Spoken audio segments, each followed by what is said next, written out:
BBC আন্তর্জাতিক নিউজে আপনাকে স্বাগতম। শুরুতেই সংবাদ শিরোনাম, এরপর বিস্তারিত।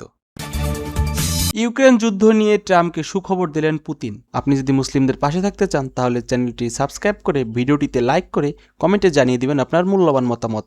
এখন বিস্তারিত।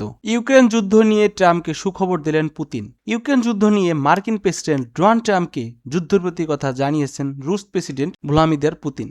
ট্রাম্পকে তিনি বললেন, বিজয় দিবস উদযাপনের সময় যুদ্ধবিরতি ঘোষণা করতে তিনি প্রস্তুত। বৃহস্পতিবার 30 এপ্রিল রাশিয়ার আন্তর্জাতিক বিষয়ক সহকারী ইউরি ইশতাকে দিয়ে এক প্রতিবেদনে এ তথ্য তুলে ধরেছেন দেশটির রাষ্ট্রীয় বার্তা সংস্থা। এ প্রসঙ্গে ভ্লাদিমির পুতিন মার্কিন প্রতিপক্ষকে জানিয়েছেন তিনি বিজয় দিবস উদযাপনের জন্য যুদ্ধবিরতি ঘোষণা করতে প্রস্তুত।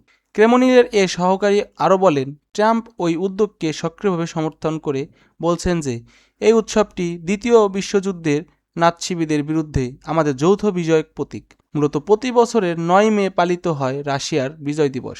1945 সাল দ্বিতীয় বিশ্বযুদ্ধে নাৎসি জার্মানির বিরুদ্ধে এই দিনে সোভিয়েত ইউনিয়নের বিজয়ের স্মারক হিসেবে দেখা হয়।